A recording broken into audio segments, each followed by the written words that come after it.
You can kill me, but you will never destroy me. It takes strength to resist the dark side. Throughout heaven and earth, I alone am the honored one. Are you kidding? Why the hell should I wait for you? I know what it's like to try and rebuild a life. I had a bad day too, once. If you're having nightmares, then welcome to the club. My name's Subaru Natsuki, and I am the Knight of Amelia. Right now, all I can give you is just death. It wasn't for you in particular. You fought 100 men because it's not in your nature to run away. If you are feeling disheartened, that you are somehow not enough, set your heart ablaze. Welcome, one and all, and I am trying to mess around with some new mic positions to see how this is going to work out, so I don't have the thing right in front of me at all points of the stream. I am also trying to work with a little bit of higher resolution, so hopefully things will look better on this stream, but who cares about the technicalities and me trying to figure out this whole streaming thing? What's on the docket tonight? Well, obviously, there is news cover. And as per the title of the stream, it has to do with the UN and their new proposals about anime and what they think should stop. On top of that, there's also the Catholics that hate anime. Well, not all Catholics, just the ultra-traditional Catholics. And conservative pundits. The guy who's been going through exposing Mr. Beast. Everyone hates anime. Everyone hates anime. And then we're going to go back to the Crunchyroll drama I covered last week because there's been a few updates. And I keep headbutting this thing, so I feel like this might be a bad position to put the mic in. So that is pretty much what's on the docket for tonight. However, before we get into news, it is time to talk about seasonals. So, pardon the ads again this week, because I did try to get a proper ad blocker for this, but no matter what I did, it wouldn't work, and I tested it on this site and everything, and I was just like, you know what, screw it, I've got other things I'm going to need to do tonight. So, screw it. We're rolling without an ad blocker yet again.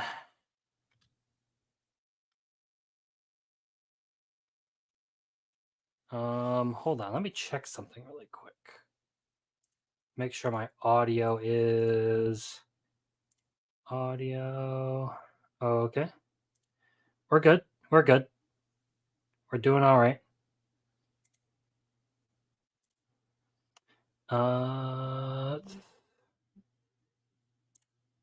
Switch back over.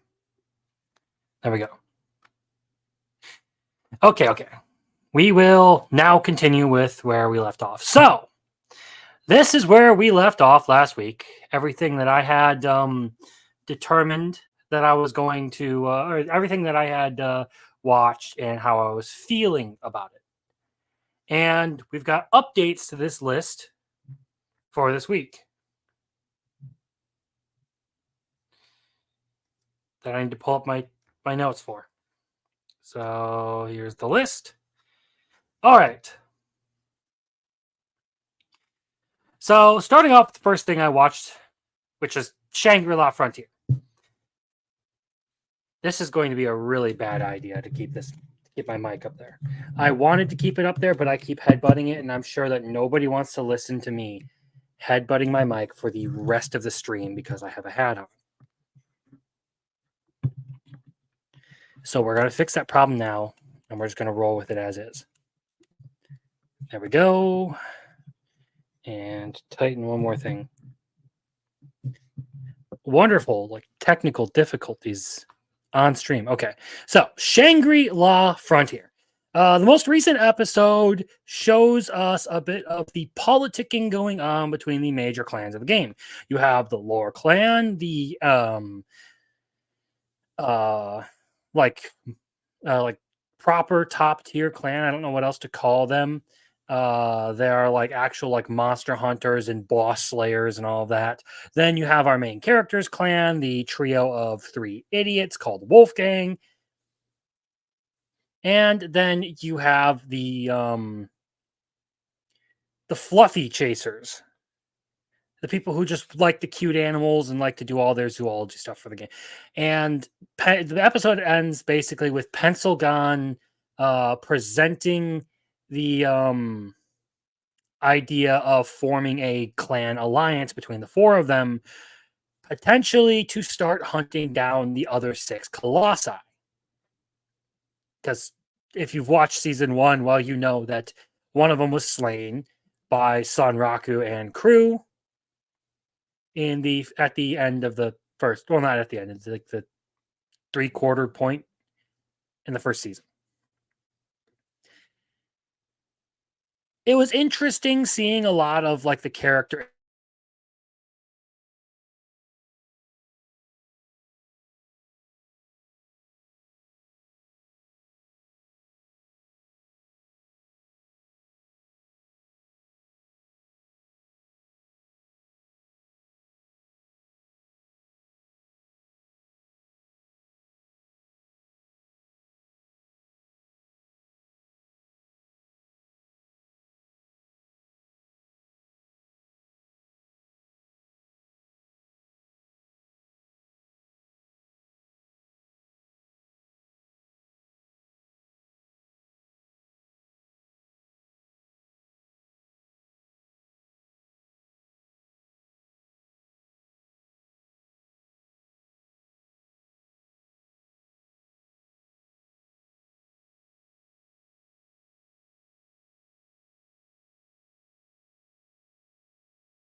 It just straight up booted me. It just straight up booted me out of my own stream.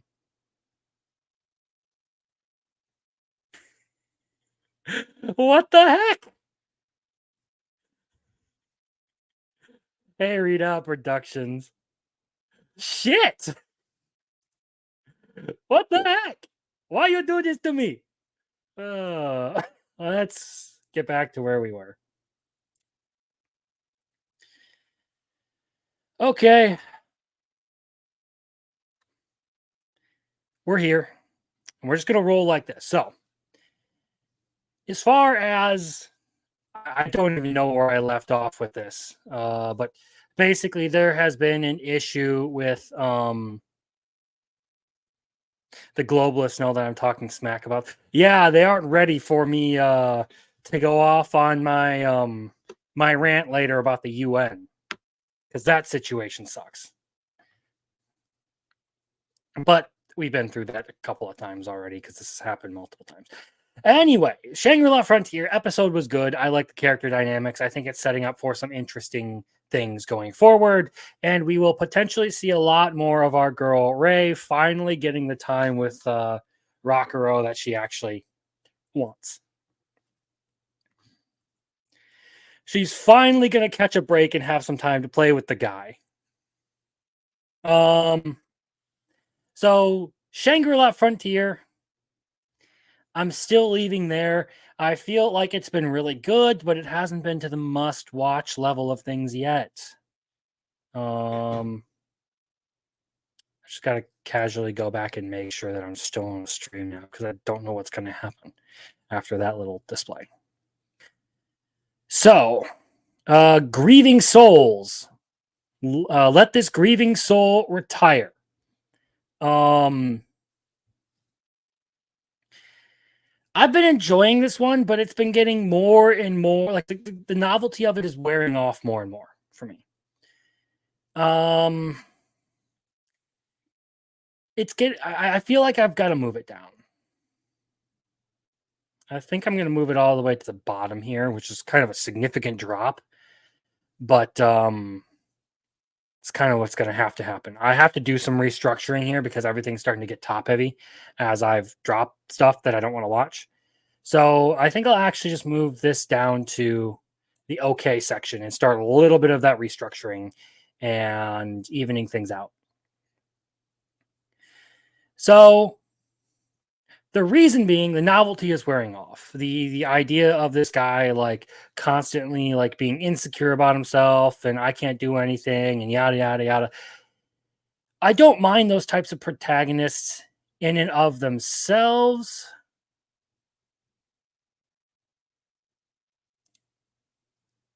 I keep getting updates from my computer and it's driving me crazy. But okay, so I don't mind like the pessimistic protagonist in and of itself, but this guy is getting a little too whiny for me, and the story isn't really shaping out into what I had initially hoped it might be. So there's that. It's still enjoyable. I still like watching it, but it hasn't done a very good job of keeping me interested. I feel like the past couple of episodes have slowly had it fall off, especially with the abuse of Tino, who deserves much better than than the treatment she gets in that series. Like, come on, give the poor girl a break. But I don't. It's one of those ones that's got to move down. Speaking of that, we have I'll Be a Villainess Who Goes Down in History. And now, while I did initially like this rendition of the Otome game reincarnation isekai sort of anime, this one has also fallen off pretty decently for me, and I've got to move it down to just okay. And here's why. While there are some interesting things, the generic aspects of it are really starting to show. I feel like it's a little too shoujo, which, I mean, given the situation, I understand. It kind of is a shoujo thing.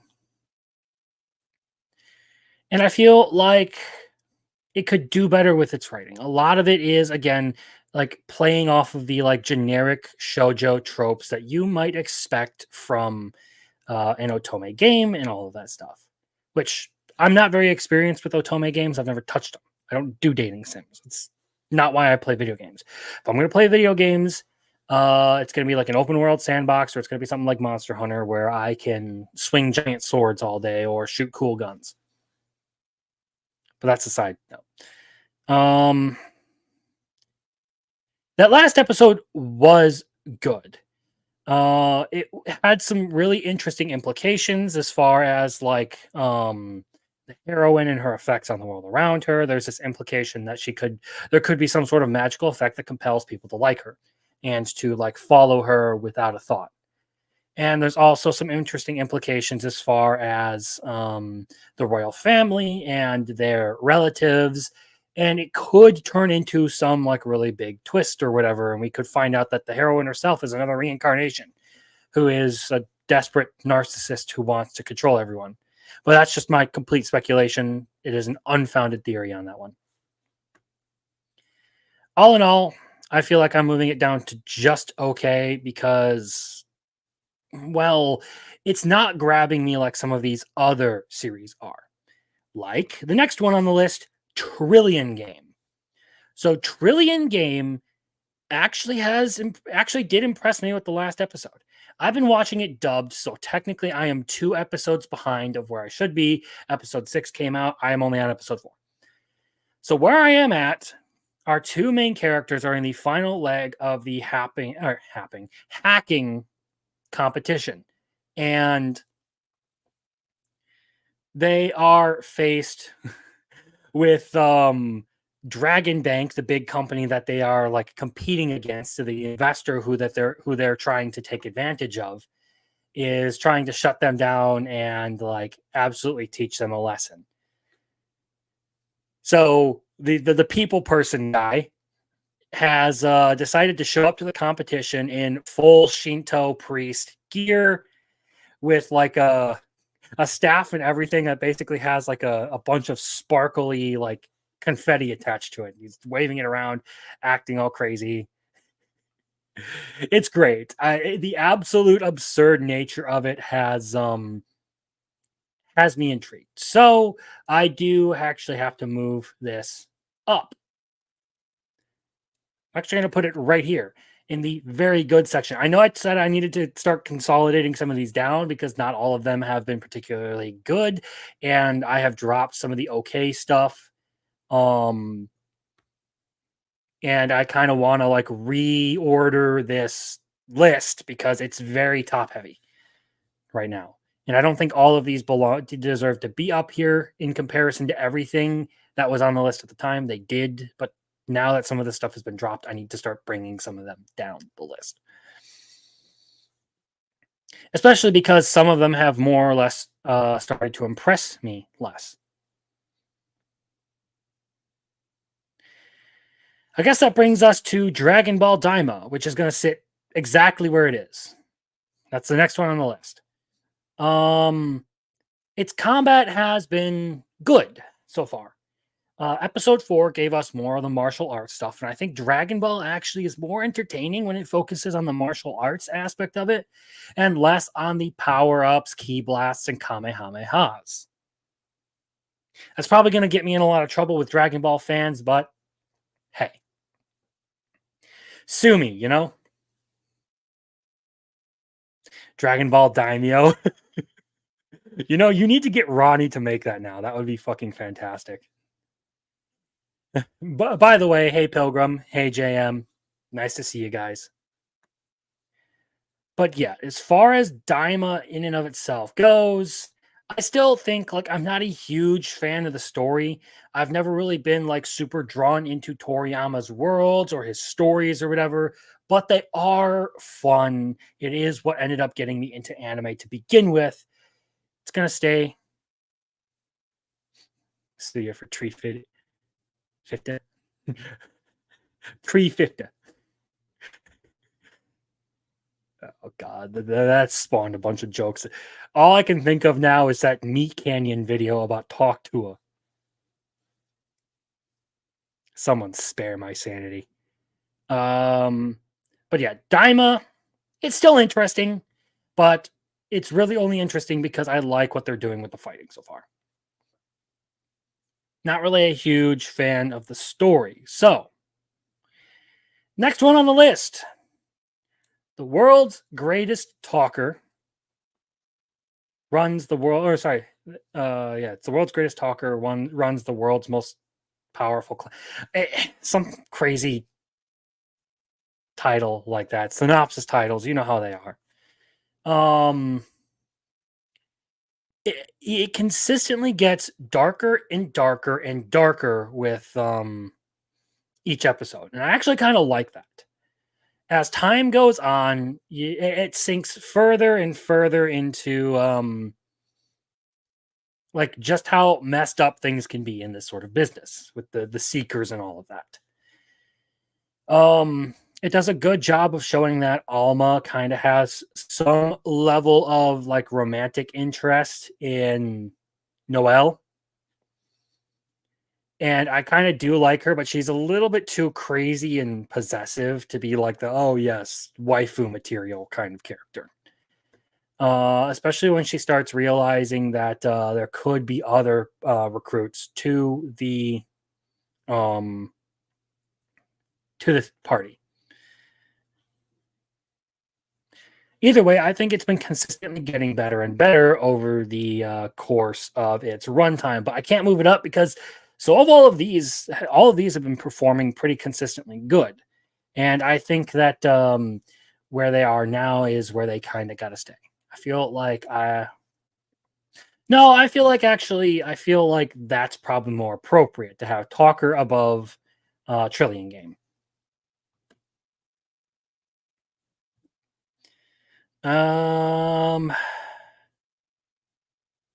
So now we actually can go in and talk about. I'll save the top 4 for last. So, 365 Days to the Wedding was making a decent bit of development. it was moving along and sort of demonstrating that there was this budding relationship between our two characters who are pretending like they're engaged for the sake of not being sent to Alaska. Now, look, I could get it if it was Brazil or Detroit, but Alaska doesn't seem too bad. I mean, I'd love to see the Northern Lights, so that's the thing. I missed out when when the skies were all lit up here in Illinois. Still pissed about that. Suck. Anyway. Yeah. My issue with this one in particular, and it's still gonna stay. But I would have moved it up to very good had this not happened. Interruptions. So right as our main guy is about to like say something really important to this, like this really good build up to an emotional moment, like where he'd probably say something along the lines of "I really like you" or "I wish this relationship was real" or something like that. They get interrupted by a frog. And then it introduces the childhood friend character, who further disrupts their relationship and sends everything crashing back down to the ground. So it's almost like the latest episode ends right back at square one, which is frustrating because I thought it was doing a pretty good job with that element so far. Mecha Ude. I'm going to have to move down to interesting for now. So the reason being is I like the concept of Mecha Ude, and the first couple of episodes are really good. But I feel like it is consistently for like the 8 to 12-year-old range, and the story isn't all there. And what I mean by that is generally you can like tell someone is super invested in their world by just how like tight and thorough they can be with a story. And often that's reflected in pacing. Sometimes like people move things along too quickly because they have plot points they want to reach and don't realize that sometimes being slow or just slowing your roll a little bit and taking some time to explore certain concepts and let things play out actually helps people connect more to the characters and to the story that's being told. I feel like this one is doing a terrible job of letting you experience what's going on in the world. It is just sort of bombarding you with things happening over and over and over again. That is my personal feeling. But I'm the kind of guy who doesn't particularly enjoy super duper fast paced series. I like slow things that have a lot of information to get into, a lot of like small details that are important to the world. That's why I like stuff like ReZero, why I like Berserk being as long and deep as it is. There's a balance to be struck there. I feel like some things do move too slowly for their own good, but I generally prefer to be on the more serious and drawn out side when it comes to stories. Mecha Ude isn't really doing it for me in that regard.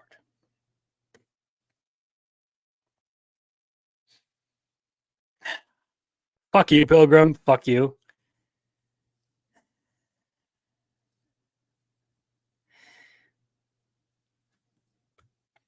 We're going to move on. Magie Lumiere Co-Limited. I like this series, but this again is one that I'm going to have to move down to just interesting. Because while I did really like its debut episode, I feel like it's focusing a little too much on the corporate side of it and not enough on like the actual magical girl stuff that really drew me in the first place. On top of that, I feel like the first episode's animation was kind of like the bait to draw people in. And honestly, I respect it, but it hasn't quite held up, especially because there hasn't been as much combat stuff going on since that first episode.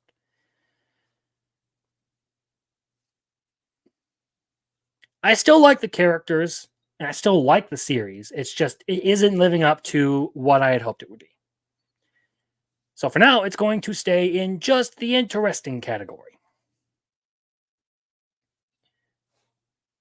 All right, let's move this along and bring some other commentary. So, okay, You Are Miss Servant had an interesting episode. And I actually have to move this one down a bit because, well, as much as I liked it, I feel like getting into some of the like assassin stuff right out the gate. Well, we're about in the middle of the season, I think. If I remember correctly, I think there's 12 episodes. We're about 5 episodes in. Getting to the assassin stuff with Yuki and bringing in other assassins and kind of introducing this high stress situation where Hideyoshi's been kidnapped by another assassin who wants to kill Yuki and make a name for herself. It felt kind of forced and a little bit contrived.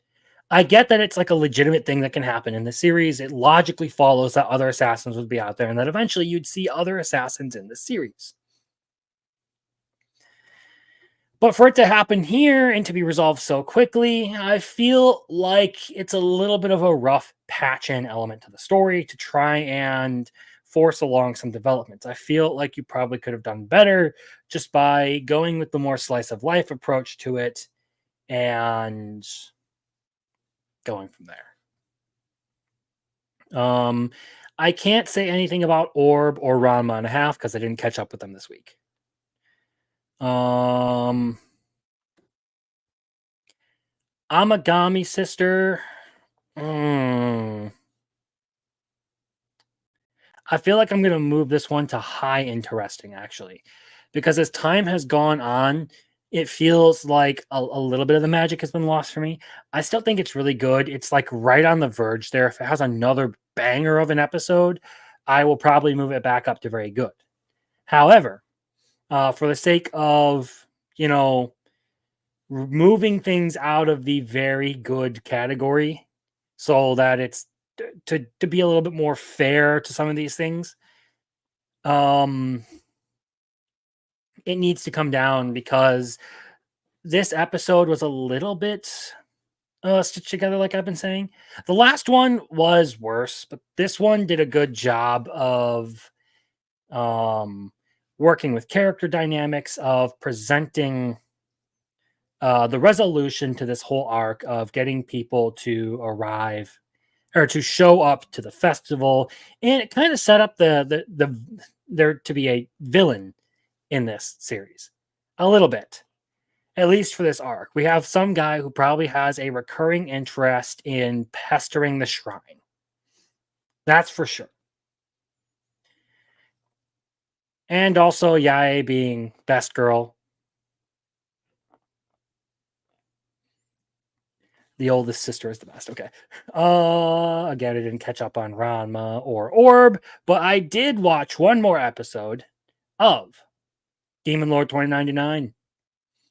This one is also one I feel like probably needs to get moved down to high interesting. And why is that? Well, I feel like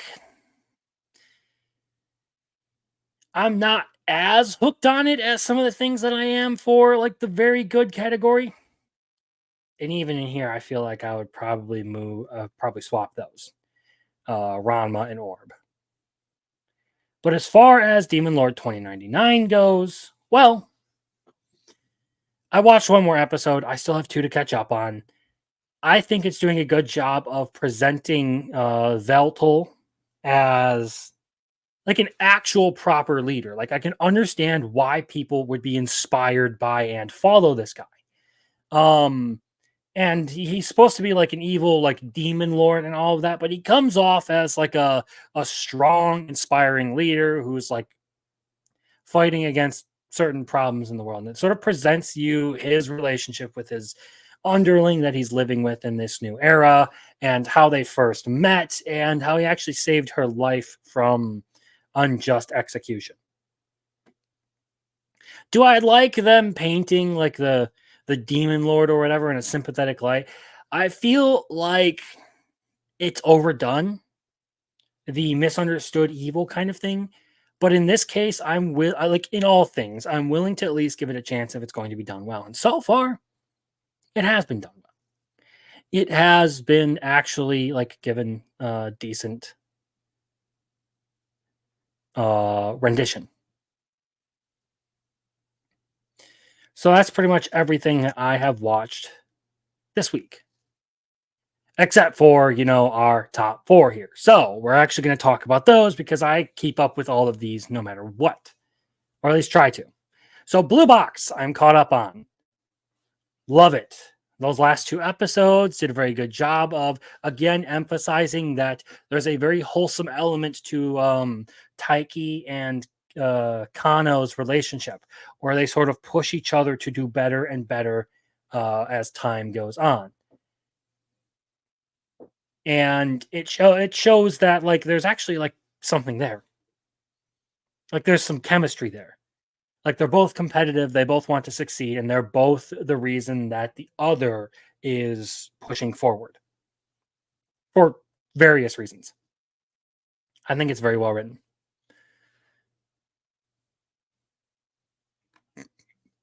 Excuse me. Bleach. Actually, I think I'm going to move Bleach to the bottom of this one. As good as that last episode was, with like the return of Aizen and Grimmjow, I'm not exactly sure I'm feeling everything that they were doing with it. It felt like an intermediary episode to sort of like cool off and move into the next step, when really what I wanted to see was just more stuff popping off from Bleach, okay? It was good, don't get me wrong. I'm just saying that Blue Box performed better over the course of the same number of episodes than Bleach did. Dandadan's episode 5 did a really good job of showing how Dandadan is a romance anime disguised as a shonen battler. And what I mean by that is the fact that the core element to it is effectively this relationship between Momo and Okaru. And everything else that kind of happens around that is just sort of the consequences of their first meeting and their forming a friendship and all of that stuff. I think they've executed very well with this. They have covered what the anime or what the manga did in the anime very well. And as far as pacing goes, I think it's been matching the actual pacing of the manga, which has been pretty good. It's a little bit on the fast side, if you ask me, but I think it serves this series well because it tends to be a little bit more chaotic and a little bit more funny. So keeping the pacing going at that keeping the series going at a little bit faster pace is healthier for it than trying to slow down and explore every single aspect. It doesn't try to like terribly overcomplicate things. And I appreciate that. It keeps it simple, it keeps it fun, and when it really needs to get into like the darker, more emotional moments of the series, it does a good job of that too. So all in all, fantastic. Episode 5 of ReZero. I think there's a lot to comment on this one. But particularly the thing that I like the most is it showed the progression of Subaru's character since the end of Arc 4. Arc 4 was pretty much entirely about him learning to value his own life and to not rely on return by death in every single loop. Basically, the idea of you should fight tooth and nail in every life that you live, regardless of how much of a dead end it is. And you see that in this one where Capella has incapacitated Cruce and ripped off Subaru's leg. And now there is a dragon running rampant inside the city hall, as well as Capella being there. The city is flooding, and here is Subaru trying his damnedest to send Cruce to safety by strapping her to the dragon's leg as it flies off. And then he, of course, falls into the torrents of water that are now flooding the city because somebody opened up one of the gates in the tower. I shouldn't say who, actually. I shouldn't say. We'll find out next episode. It did a good job of giving us some good action sequences. On top of that, establishing that Capella is an absolutely vile character, or a vile villain. Same with Regulus Corneus and his harem of wives. We don't. Oh, that's another thing. Is Wrath attacks headquarters, and that's going to cause some chaos. And that is as soon as everyone leaves the building. And oh, right, they also encountered Gluttony. Julius has started fighting Gluttony, Roy Alphard. I keep having to say this, but Priestella Arc 5 is an entirely different beast than the rest of the series. Not only are there 4 Sin Archbishops present in the entire or present in this arc, there's a whole lot of other, like almost the entire cast is here. And well, we're gonna see some different behavior from Subaru. Normally, you would see him use Return by Death a lot, but in this particular instance, you're actually not going to see it too terribly much. Just saying. That's how that goes. But that has pretty much been my anime week. Now, there is one other thing that I do need to talk about a little bit, and it's not anime related, but it is light novel related. So to any and all who are fans of Spice and Wolf, you may possibly enjoy a series that I've picked up recently, a couple of light novels called Peddler in Another World. Now, is it as well written as Spice and Wolf? I've watched 5 episodes of Spice and Wolf, and I would say no. Even after reading When Did I Become a Circle? I've always been around Pilgrim since the moment you've met me.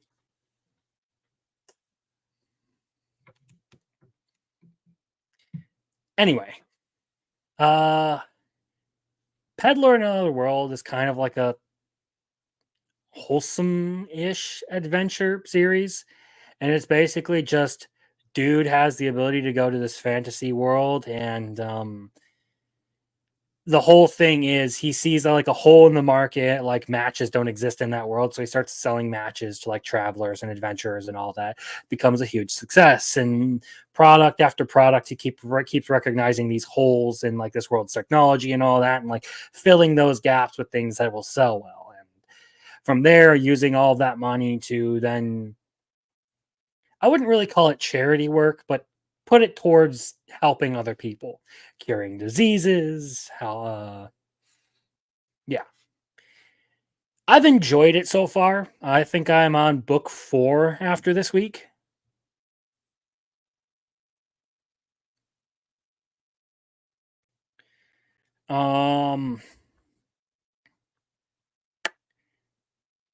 But no, I would not say it's as good as Spice and Wolf. It's kind of in the same vein. I don't think it's as like economically literate as Spice and Wolf, but it does have some of the same themes-ish, kind of.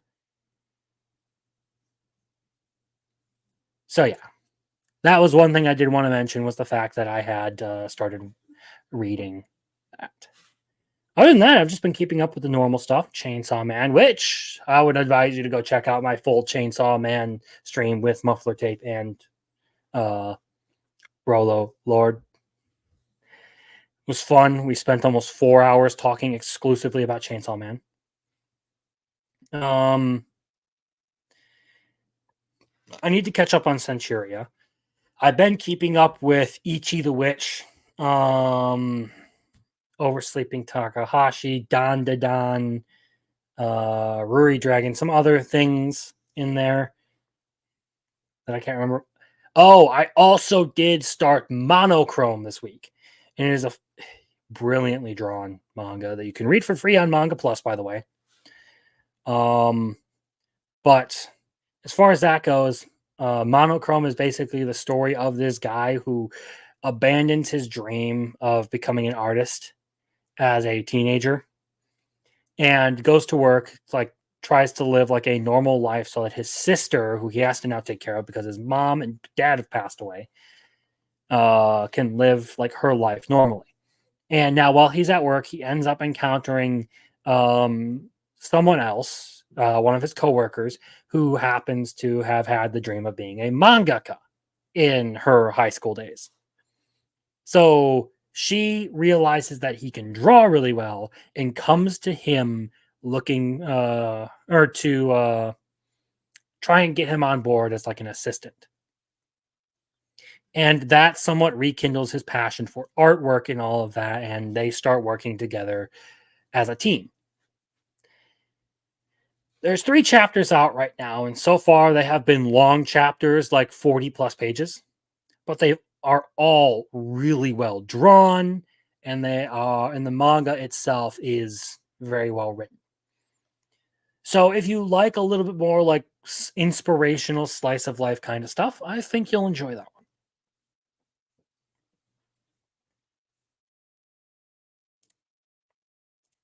But that's just me.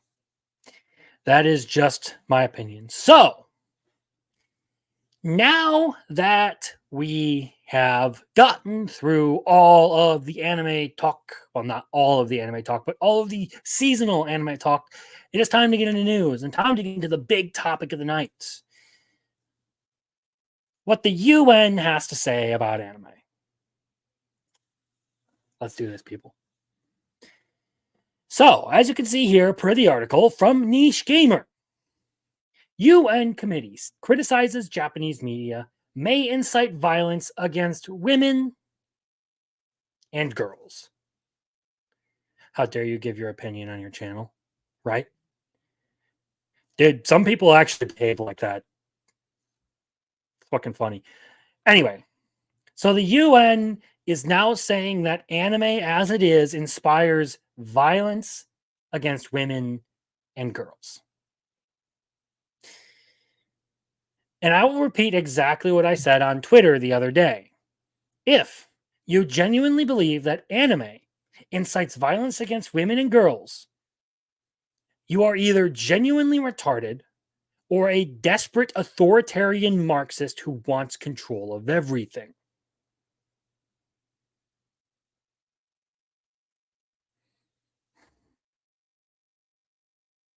We do this with video games and D&D, yeah. So, to continue through the article, the United Nations Committee on the Elimination of Discrimination Against Women has reportedly expressed concerns about Japanese media and the speculated impact it would have on gender and sex-based violence. So first of all, there are legitimate problems around the world, in Africa and the Middle East, with this kind of stuff, and you're going to complain about Japan and their shows, their cartoons that they produce. According to free speech advocate and politician Yamada Taro, the Japanese Cabinet Office Gender Equality Bureau in the Ministry of Foreign Affairs confirmed the contents of their meeting with CEDAW. I don't know how else I'm supposed to. With the Marxist authoritarian regime. I'm just going to call them that.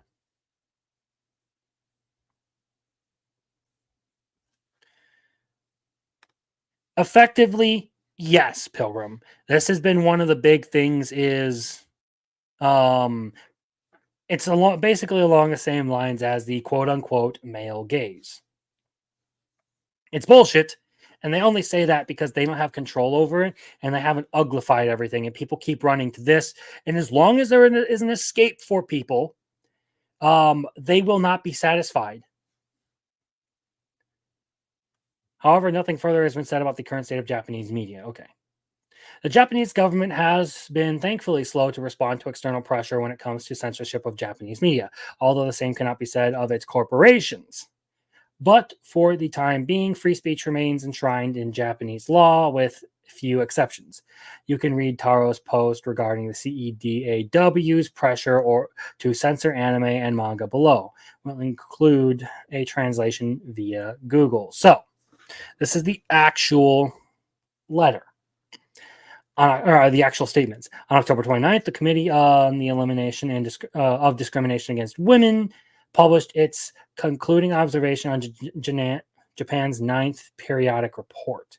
This was prepared following a face-to-face review of the 9th report on the implementation of the Convention on the Elimination of All Forms of Discrimination Against Women, which was held on October 17th.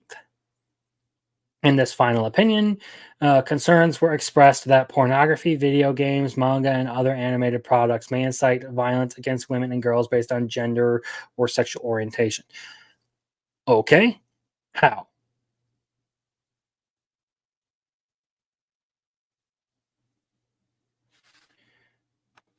No. So what this is saying is, as far as I'm aware, Yamada Taro is someone who is pushing back against this.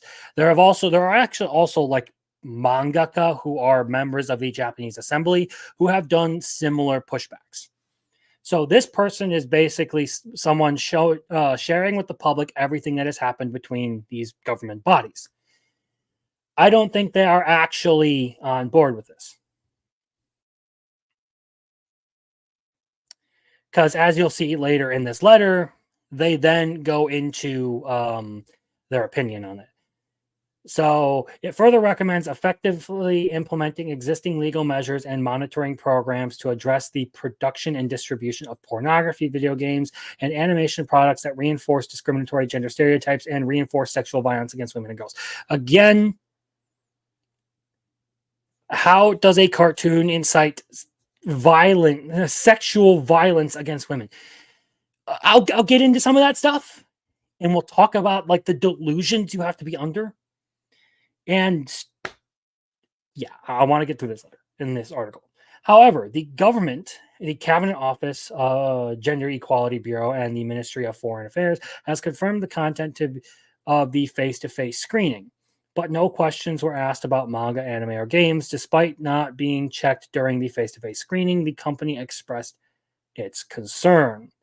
This one-sided content denies the freedom of expression in manga, anime, and games, and calls for them to be cornered through legal action and surveillance, which is extremely unjust. We will consider requesting that the sources and grounds be disclosed. That is a very important question that I was going to ask. What are their sources? Where are they getting this information? What are the links between what are their links, I should say, between animation and violence against women? Because if their link is literally just someone saying, oh, wow, Capella Lagunica is hot.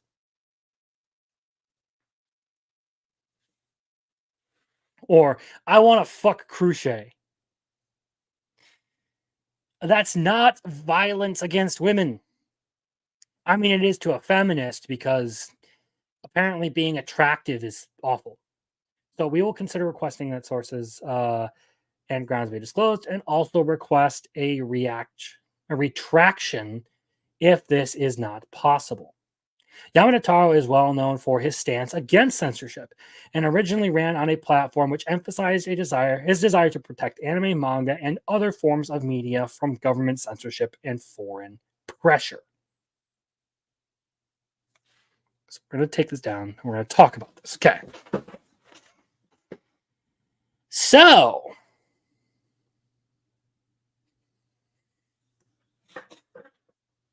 time to get a drink. And no, it's not alcoholic, because I've realized that I tend to be obnoxious on my streams when I drink alcohol while live.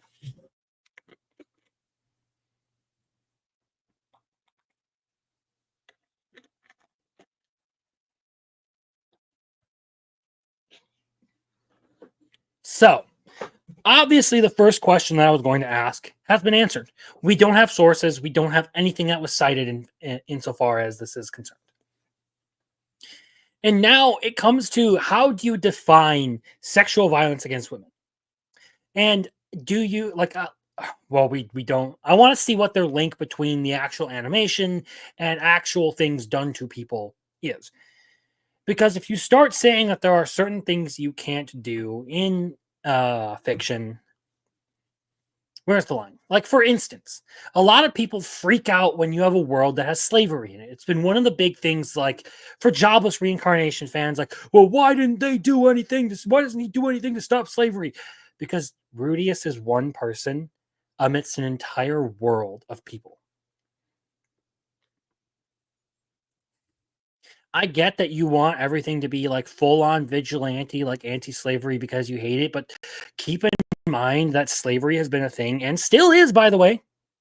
Still is. Slavery is still a thing, and it's just as bad, if not worse, as back in the 1800s. Okay?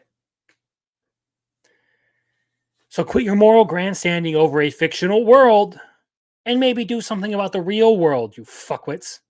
Sorry, rant aside. This is one of the things that I've had a problem with, is people will get all uppity about covering certain materials, about covering certain subjects because they are uncomfortable. Like Oshinoko. A lot of people were really, really turned off by the incest stuff, like Ruby's infatuation with her brother. Failing to realize that, one, it's supposed to be portrayed as something that's not healthy. If I remember correctly, she was almost like gaslighting and trying to manipulate him. As well as being like the product of, well, a really fucked up life, if you consider it. I mean, your dad was never around. Your mom was murdered practically right in front of you. Yeah, it's... Yeah. Or like with Berserk, the covering of the way that Guts was treated as a child. How his adopted father basically sold him as a sexual object to one of his soldiers, and how like the kid was practically abused and then eventually went out on his own and carries a lot of trauma with all that with him. Like, obviously they're depicting like the sexual abuse of a child. But how are they doing it? Well, they're doing it to show that it is a fucked up thing that happened to this kid. And it affects him throughout his entire life. All the way up until, Casca happens. And then the eclipse happens. And again, people freak out about the eclipse every so often because Twitter rediscovers it.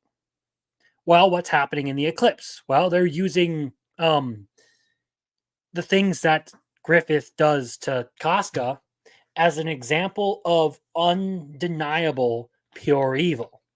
That is what Griffith is supposed to be.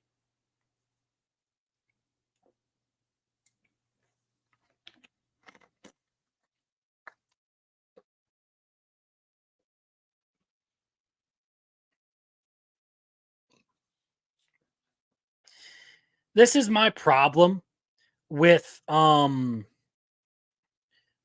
that there are certain subjects that are taboo to cover. Because some things do need to be said that are bad, okay? You can use these awful things that have happened to people and talk about how, like, yeah, this is awful, this is bad, and this is like the story of someone who has suffered from that.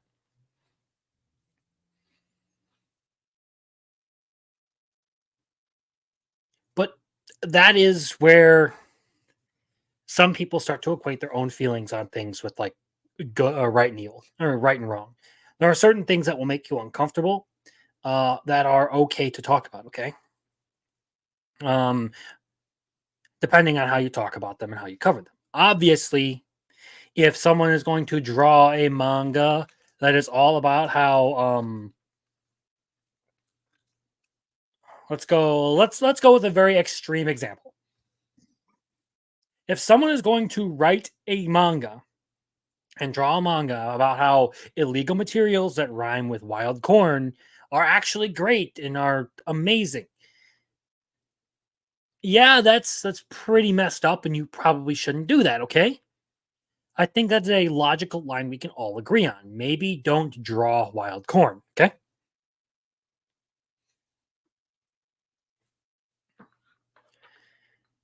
However, if you want to talk about, if you want to write a story that deals with the consequence of those actions, if you want to make a story about some of the dark things that happen out there and cover someone, say, recovering from being a victim of some of that stuff, right?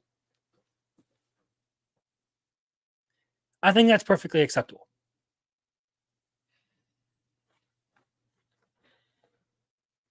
So now we get into this.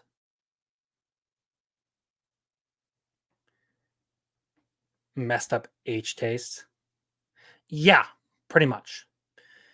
So now we effectively get into the idea of violence, anime and manga promoting violence against women. How? Because in just about every situation that I've seen in manga and anime, those acts are treated as evil. Goblin Slayer, Berserk, all of the grape and everything else in the essay is treated as evil. It is depicted as evil.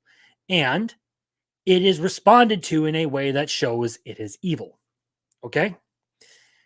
Let's take Jabba's reincarnation, where the main character is guilty of some sexual assault himself. Okay? Yes, Rudy did get up to some fucked up shit. There's no denying that. But the whole point is to kind of show that of the series is to show that you need to turn your life around and you need to live seriously. And as the show goes on, you see Rudy become an adult, become a proper man, and actually like take responsibility for his life and do things properly. And by the end, he's a happily married dude with kids and living a normal life. Is he still a bit weird to his wives? Yes. But to my understanding, it's one of those things where like a lot of people overreact to it.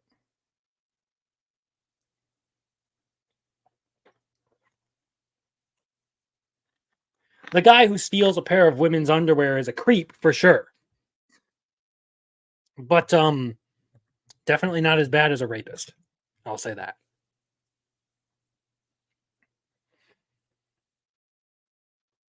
And that is where I think people are going to start like blurring the line if we go down this rabbit hole of it promotes violence against women because it shows things. If your idea of promoting sexual violence against women is that you show sexy women, well, fuck, you better not be on OnlyFans. You better not be wearing a bikini to the beach. You better be dressed up in a burqa, or I believe that's what it is, like the full body coverings the Muslims wear. Correct me on that if I'm wrong. You better be the most modest person of all time. Well, men should just control themselves. Well, it's like, if you know this is going to happen, why are you going to tempt fate with it? It's like running outside with a metal pole in a thunderstorm and being like, well, why did the sky strike me with lightning? Well, maybe you did some things that attracted the wrong kind of attention to yourself.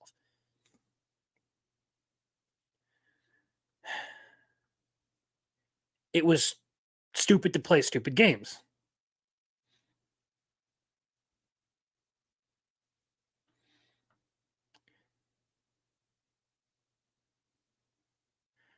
I didn't watch Wonder Woman 84, so I know nothing about that, Pilgrim. But yeah, it is again the same thing that we've seen, like male gaze, male fantasy bad. Well, you know, the male gaze and what men are attracted to has kept the human race going for centuries now. Just saying. So maybe don't discriminate against it too harshly. It's something that's kind of hardwired into men.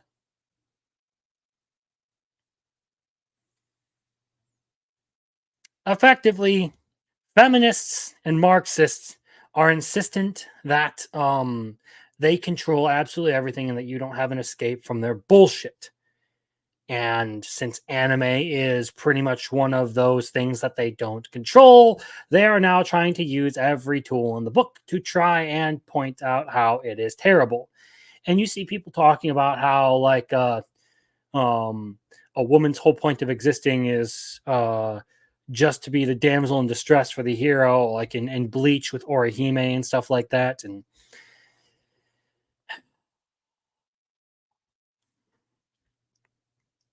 don't get me started on it. Don't get me started on it. Bottom line is, if your reason for saying that this causes sexual violence is it because it presents physically attractive female characters, go fuck yourself. If your idea that this encourages sexual violence against women and girls because people are going to goon over animated chicks with big tits, genuinely go fuck yourself. Okay? Like, that's just a thing that guys like, and you're going to have to get over. I know all you male feminists out there will be all like white knighting and stuff. Shut the fuck up, okay?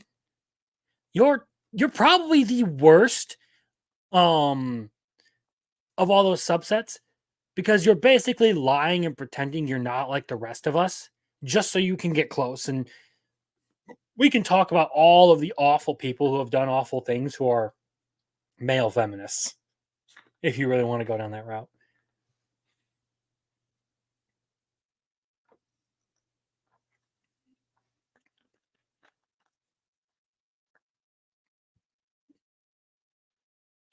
But yes, I guess I do not need to read the Chibi quote because the letter was actually in that. They probably would go F themselves if they could. Yeah, probably.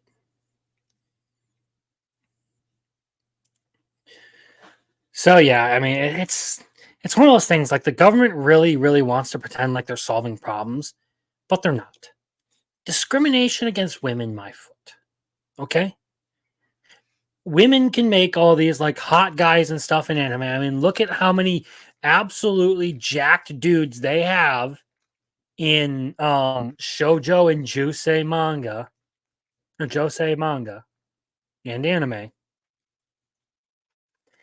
And tell me that they don't sexualize women just as much. And also, by the way, let's just point out that some of the more like risque creations out there, let's just say My Dress Up Darling, which, if you haven't read, there is actually a scene in the manga with Marin Kitagawa having her tits hanging out. Like, full view. No censorship whatsoever. That is an actual part of My Dress Up Darling. It's actually kind of a funny scene because she's getting all ready because she's convinced that Gojo, the guy, is like ready to go at her. She's all worried, like, oh, we're gonna be up all night and we're gonna do the do and everything, and then he's just sitting there taking notes on an anime to make a cosplay for her. Anyway, that series is written by a woman. A lot of these creations end up happening to be created by women.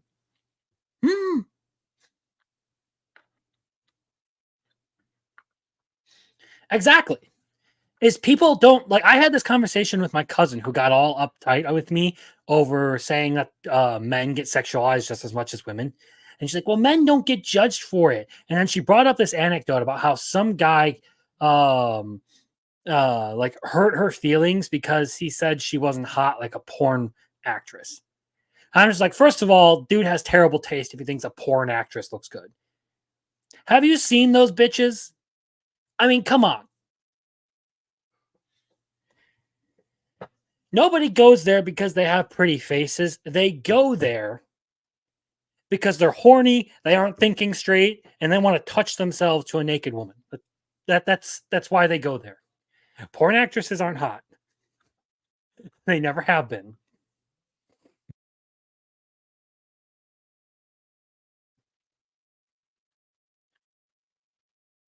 Second of all, yes, men absolutely do get sexualized just as much as women. It's just women are the only ones who take offense to it because they get jealous.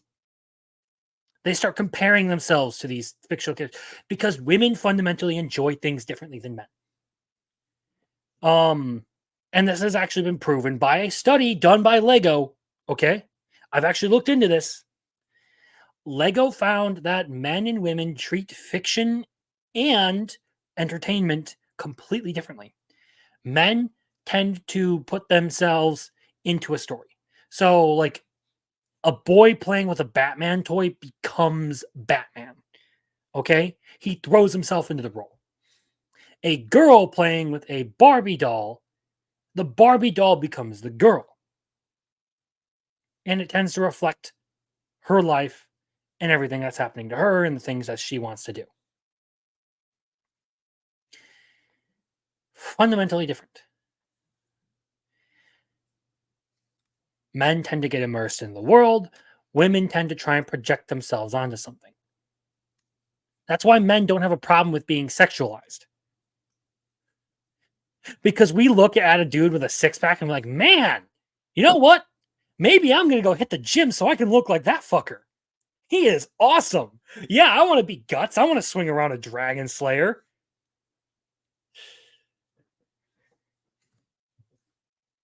And women look at it and be like, well, this is just unrealistic. It's not fair to expect me to be like this. And okay, well, kindly let us enjoy what we enjoy, please. And stop complaining about it.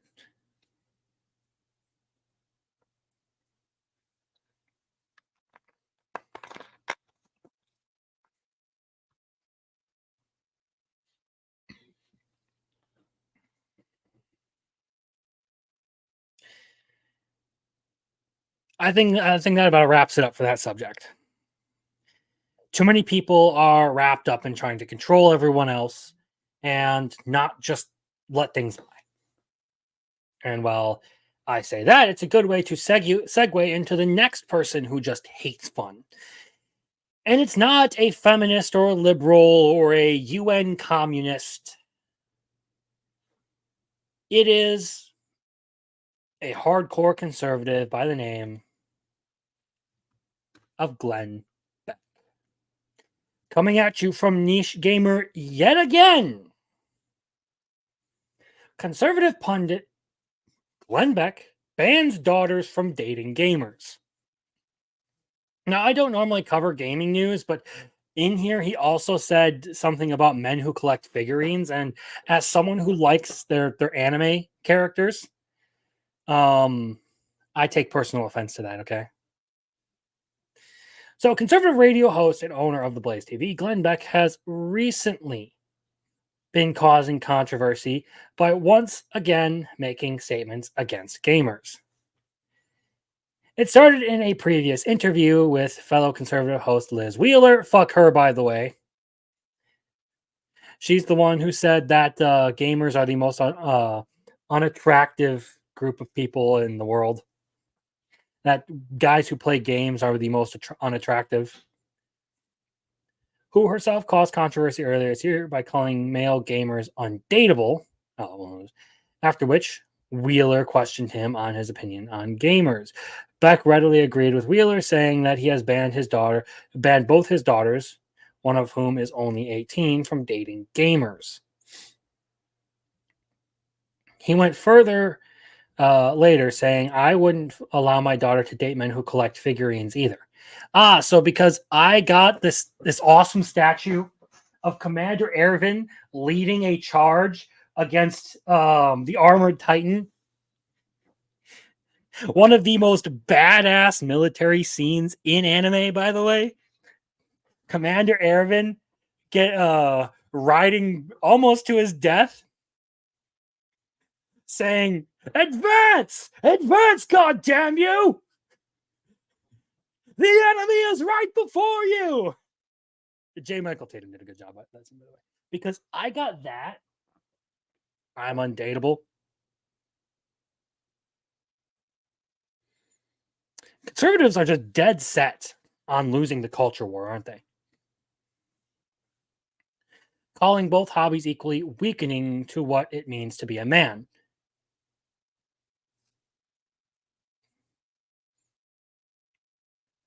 I'm sorry, but you look like a fat Colonel Sanders. Could you shut the fuck up?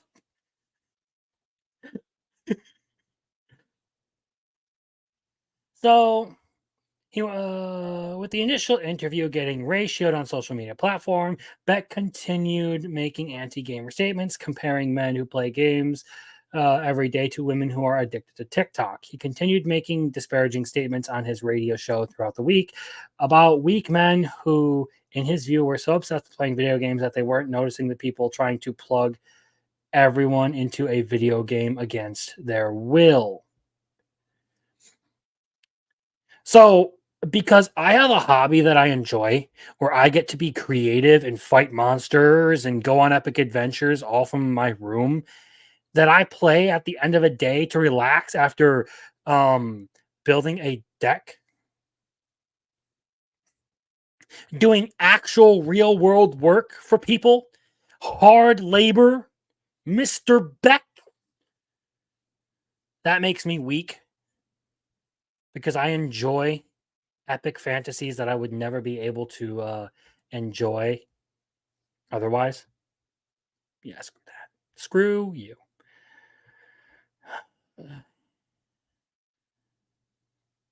So, continuing on, this is referring to the conspiracy that Mark Zuckerberg and other elites at Silicon Valley are plotting to unwrap the whole world in a Ready Player One style simulation. Glenn Beck's opposition to video games as a hobby have come as a surprise to new fans of his. Ugh, sorry, can't read. But old listeners of his radio program know that this is nothing new. Glenn Beck distrust of video games goes back as far as 2008, where he slammed Grand Theft Auto as violent propaganda.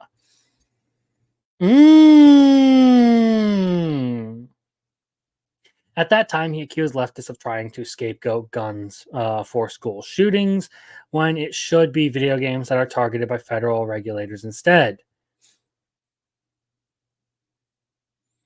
Well, let's be honest here. If fiction can influence you that much to where it tells you, or where it can convince you that killing other people is okay, you're probably unstable to begin with. Fiction can do a lot of things. I've talked about in one of my videos about why I like ReZero, how that series had a huge effect on my life. Okay? But it was a positive influence because it kind of showed me an outside perspective on some of the things that I was going through in my head at the time. Okay? However, people can generally draw the line between things that happen in fiction and things that happen in the real world. It's kind of the same thing that we were just talking about with the UN article, where people want to equate things that they don't like in fiction with the real world. They're trying to apply real world sensibilities to all this shit and say that I hate both sides. I just hate people. Honestly, based.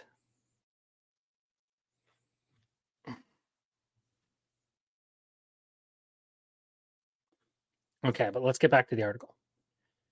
And in 2014, Glenn Beck accused Watch Dogs of teaching kids how to hack due to the fact that you play as a hacker in that game. Are you kidding? If I remember correctly, Watch Dogs hacking was literally just you point and hold a button. That is not teaching someone how to hack. There is a whole lot more to it than just that. Glenn Beck's criticism of violence in video games was echoed by former GOP Speaker Kevin McCarthy and Lieutenant Governor Dan Patrick of Texas after a shooting in Dayton, Ohio left 29 dead, with McCarthy proposing a ban on the sale of violent video games to teenagers. Glenn Beck wrapped up his thoughts on gamers by declaring that women who date gamers are ignoring what nature intended to the role of men to be.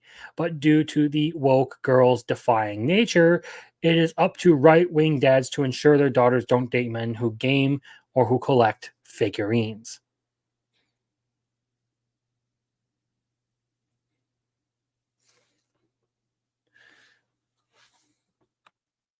Yes, that's kind of my point. Is they are effectively saying the same thing, but for different reasons. And for different things at that.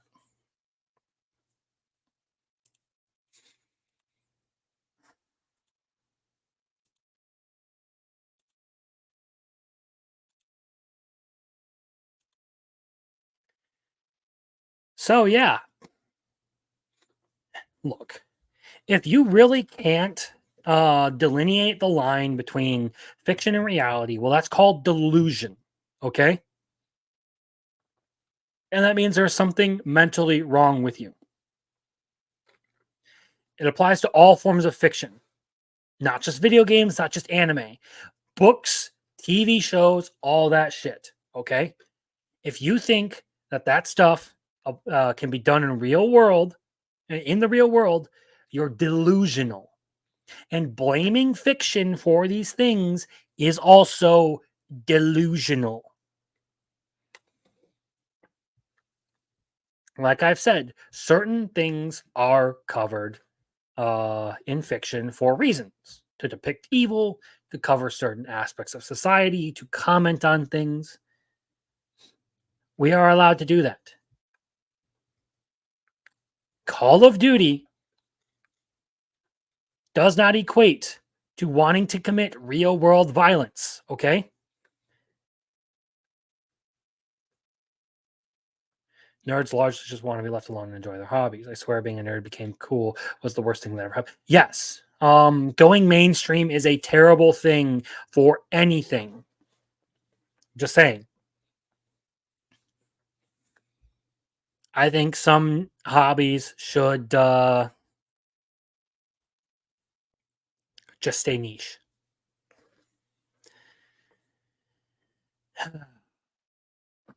But yeah, it's playing Call of Duty does not make you violent. Playing Minecraft doesn't make you weak. Just like reading a book doesn't make you violent and reading a book doesn't make you weak. Okay? Certain people enjoy certain things. Like I enjoy all sorts of fiction. Violent stuff, dark stuff, fluffy stuff, romance stuff. Okay? I enjoy lots of different things. Do you think that says anything about me? Do you think my taste in fiction, being stuff like Love is War, Berserk, and Mob Psycho, says anything about me? Do you think the fact that I grew up with Star Wars, Lord of the Rings, and Batman says anything about me? Other than, I have a certain taste in fiction?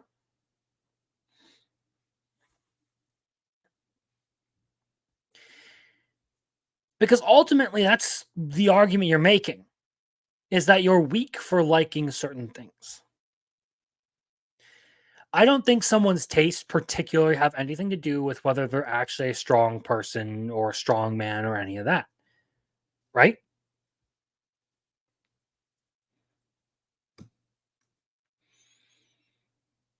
But no, because conservatives just can't engage with culture because everything has to be sports ball related and they can't have fun. They've constantly got to egg on to their older generation audience who's dying out that video game bad, anime bad. These kids, they're just not like the way that everything that we used to be.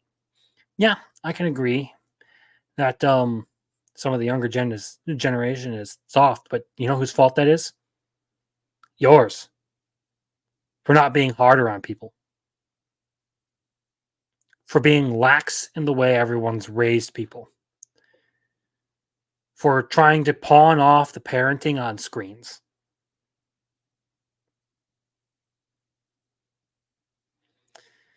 It ain't video games' faults. Bad parenting, and it's the fucked up society that we've bred with all our awful decisions. I.e., it is the result of human dysfunction.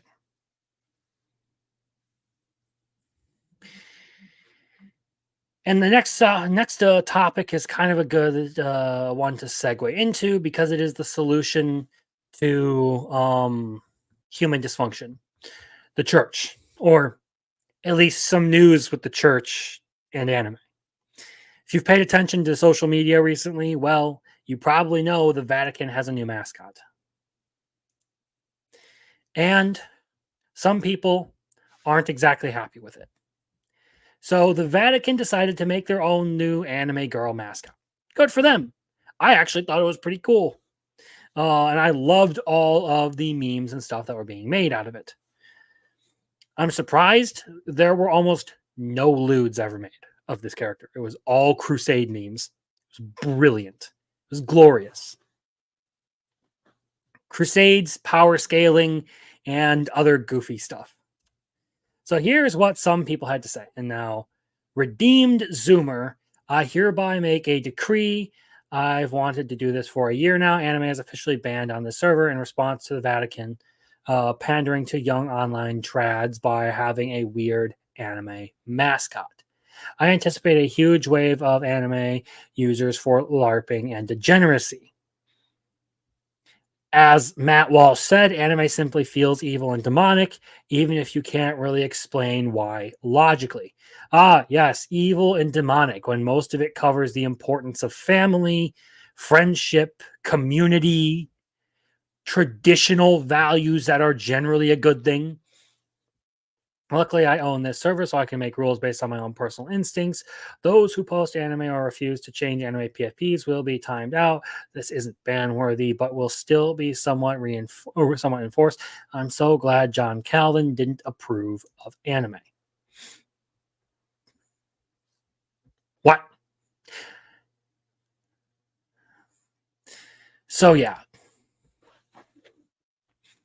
This has been a thing. There have been people who have seen this as like an absolute like demonic move from the Catholic Church. Now, I will clarify, I'm a Christian, not a Catholic. Okay? I don't have a problem with Catholics. I know some Catholics through the internet. We're cool. We just disagree on theology. I don't think they're going to hell for it, okay? We just have our disagreements. Yeah, as Matt Walsh said, yeah, he also didn't realize that Matt Walsh admitted that that was a joke. He titled the video that he said that in My Emotional Truth. Which, for as much as Matt Walsh is a fucking retard, after all of that, you can pretty clearly tell that it was a joke. Either way, this got a lot of people riled up.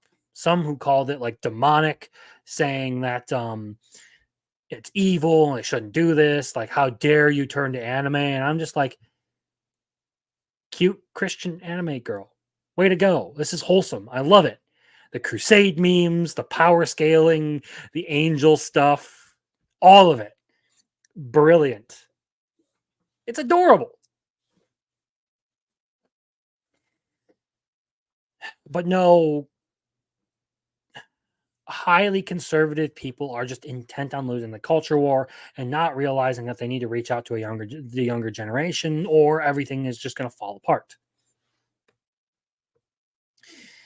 I would dig through and find some of the memes that I posted, but I'm just not going to right now.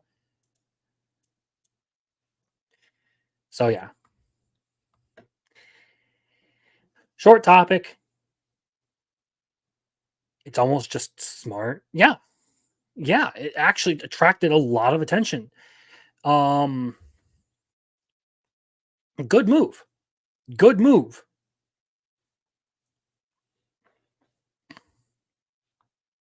So we'll move on to like some of the smaller topics. I will save that one for last, but we'll go here.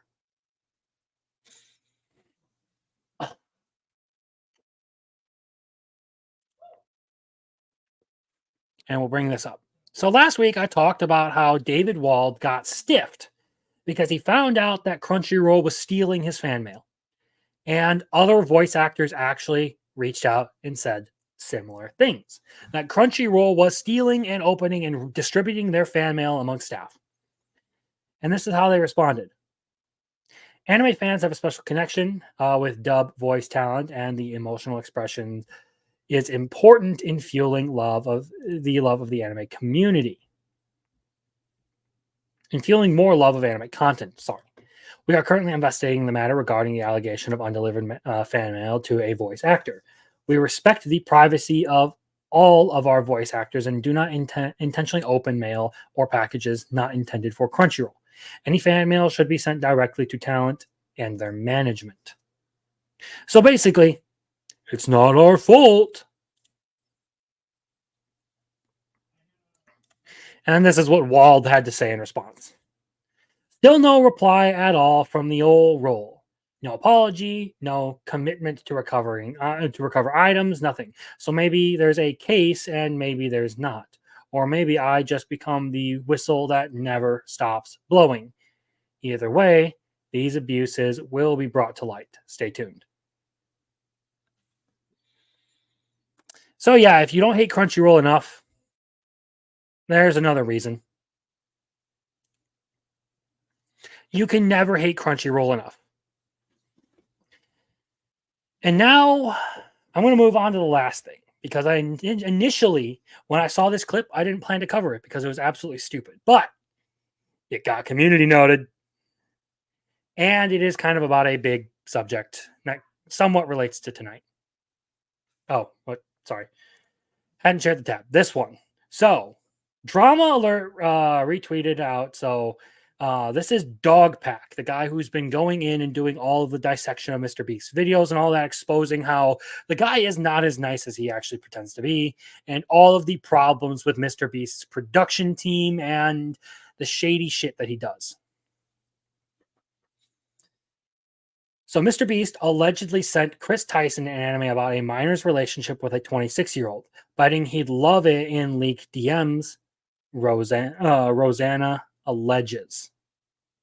So here's the clip, and we'll get into some of what's actually going on with this anime, because I do know a thing or two about it, even though I haven't watched it. Here, June of 2021, he sends a message of an anime called Higehiro. Hige Hero. Pronounce it right, you fuckwit. Says, I bet Chris would love this show. Why? What's this show about? Well, it's interesting that you ask, because the show is about a romantic relationship between a 26-year-old salaryman and a 17-year-old high school runaway. It's well known online to be a controversial anime. And this anime is based on even more explicit novels that go into the details of this romantic relationship between. I'm going to pause it right there. Do you want to know what the actual context of this series is?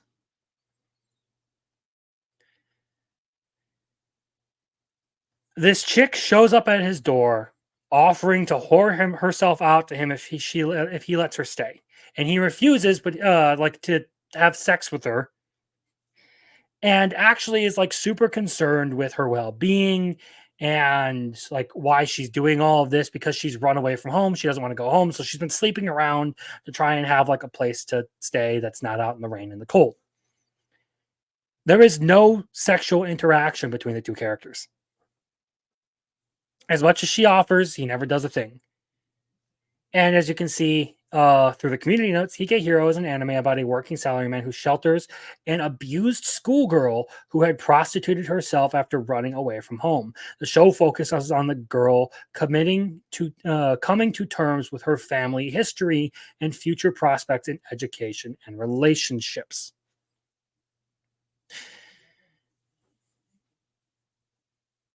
Higehiro doesn't even have an inappropriate relationship. The MC literally makes it clear he's not into the female lead like that.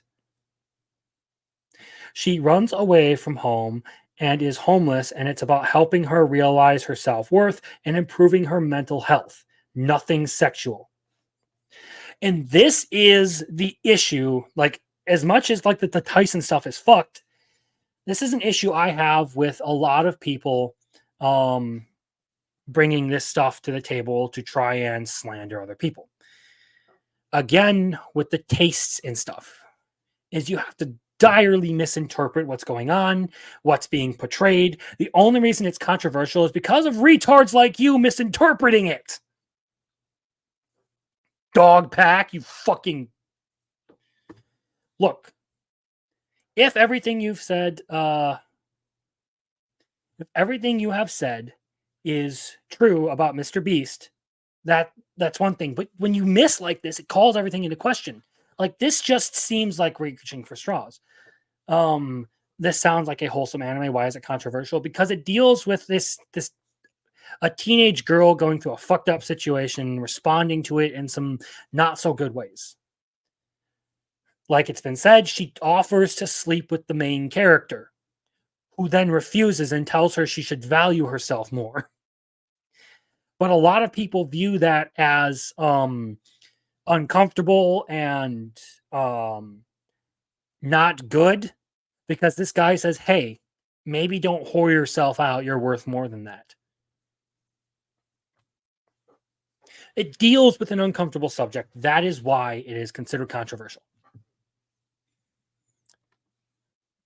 Just see what the rest of the clip has to say. Between adult and an underage girl. So Jimmy in the chats is saying, I bet Chris would love this show because it's right up her alley. Why do you think Chris would love that show, Jimmy? Why specifically this anime out of all animes out there? I've heard there's a lot of different animes out there. There is, and Ava is well versed in all of them. Here are some chat messages talking about Digimon, how the first episode of season 5 is a beach episode, so much boobies, and if you don't follow the plot, Food Wars is just food and porn.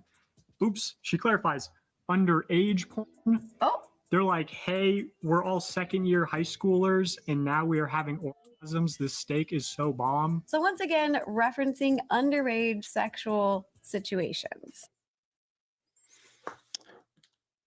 Well, I guess I'm a criminal because I watched Mushoku Tensei. That has a 15-year-old and a 13-year-old doing it at the end of season 1, which, by the way, one of them is considered an adult in that world because it's based on medieval fantasy, and in medieval ages, 15 was the age of adulthood.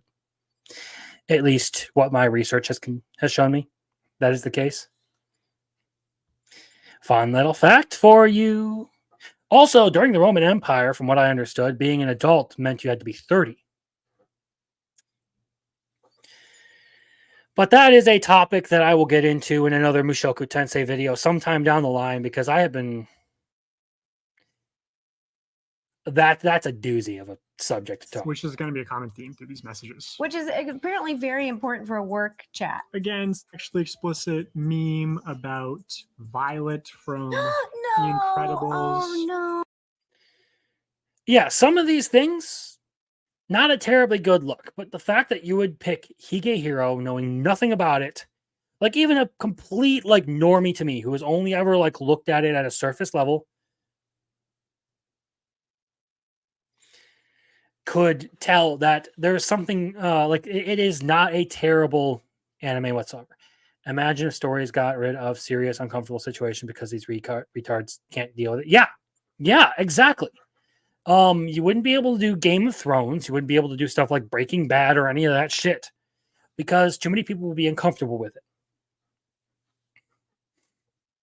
Sometimes authors are allowed to address very dark, terrible topics, which even I myself will be doing in future writing projects.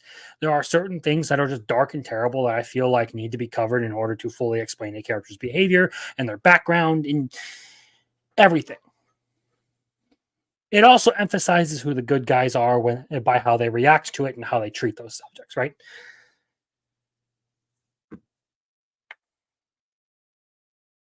These are people governed by emotion, not logic. Okay? These are people governed by how they feel about something. How like their initial gut reaction tells them to be about it. Not how the actual thinking of the subject plays out. I can actually take this down now. I don't need this anymore. We're at the end of the night.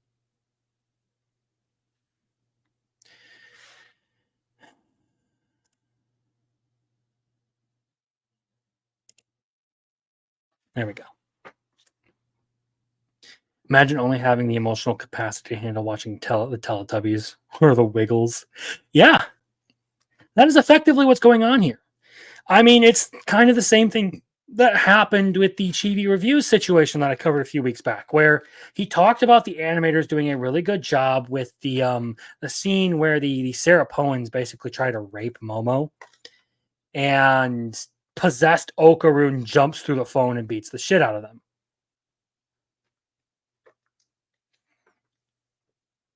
Like, they don't understand that that whole scene was meant to depict a serious display of evil. And they didn't even interpret what Chibi was saying. Like, the animators did not need to do a good job or this good of a job animating this scene. And people somehow thought he was condoning rape for that, which just categorically isn't true. Not to steer too far off, but these people can vote. Yes, these people are active, functioning members of society. It's terrifying. And again, they're governed by emotion. They see something that they don't like, and therefore it shouldn't exist. There are a lot of things that I don't like that I find personally reprehensible. But you won't find me going out and brigading to have them removed. Okay? Certain things, as much as I think furry shit is degenerate as fuck, I'm not going to go out and brigade everyone to get rid of furry shit. Unless you're actually fucking animals, then maybe you should face some punishment, okay? I don't want anything to do with that. I don't think anyone should be fucking animals. I need to stop myself. I use it as an example because people are going to draw furry art no matter what.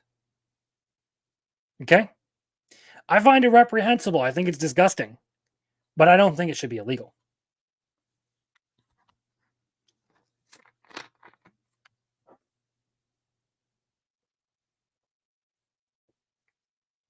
What you got, Pilgrim?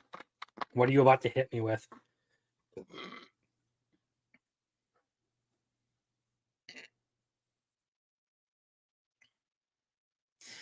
Anyway. People don't want to think about things. They just want to justify their emotions.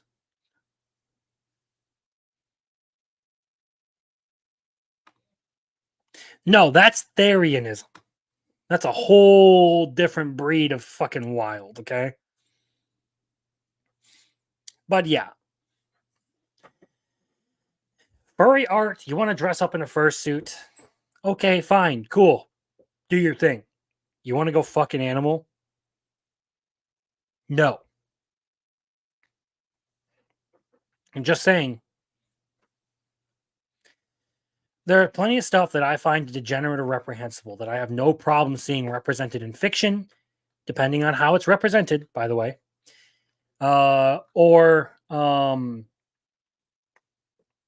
being discussed in general. But because some people just hear words and immediately form an emotional reaction and don't actually think about what's being said, that's why we have these problems within the anime community and with society at large. I hate to use a fucking Daily Wire quote, but facts don't care about your feelings.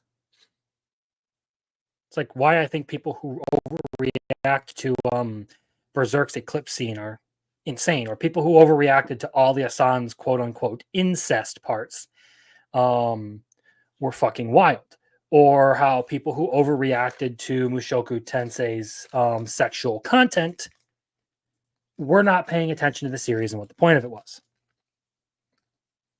You don't have to like the sexual content, but calling it evil and bannable and all of that stuff, and calling everyone who watches it a PDF file, yeah, maybe don't do that. Okay? But that said, it's getting hot. It's getting to the end of the night, and I want to be done, and I've covered everything that I want to talk about tonight. So, you want to check me out? Well, get in line because there's a lot of people. Okay, enough fucking around. You want to know where you can find me? Check me out on at Crimson Law, my main channel. I post videos there. I will be doing an initial impressions, a full-on essay video. I do initial impressions, essay videos, and my weekly rankings. I edit and refine those from the stream and post them there. Obviously, I would hope you would subscribe to my live channel because I do this every week. And once a month, I do additional streams called Fictionology, where we dedicate an entire stream to a show. I've done Batman, I have done Naruto, and most recently we did Chainsaw Man, which was a really fun one. And I would hope more people would join us to check those out. In the future, in next month, I got to plan that one and figure out what I'm doing. Otherwise, you want to see me scream into the void and keep up with me even better, check me out at Crimson Lawson on Twitter. Otherwise, good day, mates. I hope you have a fantastic night, great weekend. Go enjoy the world. And maybe some anime too while you're at it.